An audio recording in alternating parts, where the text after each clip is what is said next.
আমি প্রতিদিন হচ্ছে ভাজা পোড়ার পাশাপাশি ইফতারের জন্য একটা মিষ্টি আইটেম রাখার চেষ্টা করি। ঠিক তেমনই আজকেও একটা ব্রেড দিয়ে মিষ্টি আইটেম করেছি। একেবারেই সহজভাবে করেছি।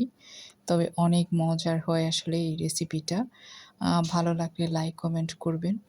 এই যে ১ম এ আমি দেখতে পাচ্ছেন ব্রেডগুলাকে এভাবে করে পিস, পিস করে কেটে নিয়েছি। আর একটু ঘি দিয়ে হালকা করে ভেজে নিচ্ছি। যাতে ঘির ফ্লেভারটাও আসে আর একটু হালকা ভাজা, ভাজা হয়। এরপরে হচ্ছে আমি এটা আম প্রসেস করতে চলে যাব। একটু হালকা এপিঠ ওপিঠ উল্টে মোটামুটি ভেজে নিচ্ছি। একটু হালকা ব্রাউন কালার হওয়া পর্যন্ত।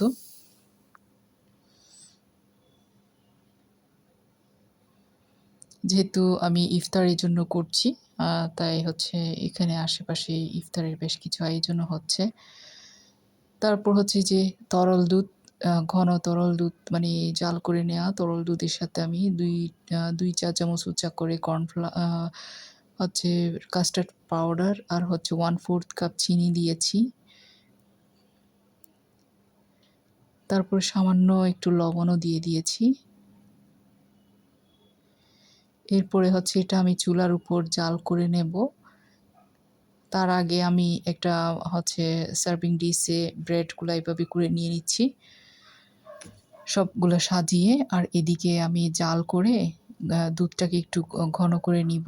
যেহেতু এখানে কাস্টার্ড পাউডার দেয়া আছে, একটা বলক উঠলে এটা ঘন হয়ে যাবে। চাইলে একটু এলাচ পাউডার অথবা ভ্যানিলা এসেন্স আপনারা দিতে পারেন। দেখেন ঘনত্বটা এরকম হয়েছে। খুব বেশি ঘন করতে গেলে আবার ব্রেড কিন্তু দুধ মানে কাস্টার্ডটা হচ্ছে স্যুপ করতে পারবে না। তাই একটু পাতলা থাকতে এটা হচ্ছে ব্রেডের উপর এভাবে করে দিয়ে দেবেন গরম, গরম। আর এই ডেজার্টটা কিন্তু ফ্রিজে রেখে খেলে অনেক বেশি মজার হয় ঠান্ডা, ঠান্ডা খেতে পারলে। আর যাদের জন্য ঠান্ডার সমস্যা তারা চাইলে এইভাবেও খেতে পারেন একটু নরমাল অবস্থায়।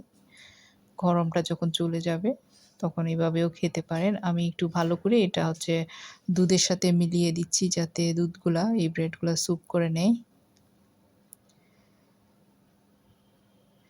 আসলে খুবই মজার। আপনারা চাইলে উপরে বাদাম, কিশমিশ আর কিছু যদি দিতে চান সেটাও দিতে পারেন। দেখতেও সুন্দর হবে, খেতেও মজা হবে। আমি আর বেশি কিছু দিলাম না। আমার খুব তাড়াহুড়া ছিল আর শরীরটা একটু অসুস্থও ছিল। যার জন্য হচ্ছে আমার আর কিছু করতে ইচ্ছে হচ্ছিল না। এটা ছিল হচ্ছে আমার ইফতারের আয়োজন। এই যে দেখেন সুন্দর করে পরিবেশন করে দিয়েছি। আলহামদুলিল্লাহ এখানে ডেজার্ট কিংবা আ ছোলা বুট, তারপর হচ্ছে দেখতে পাচ্ছেন তরমুজ, পরোটা, মুরগির ঝোল, খেজুর আর হচ্ছে এখানে নুডলস, শসা, বেগুনি, পেঁয়াজু, জুস আলহামদুলিল্লাহ।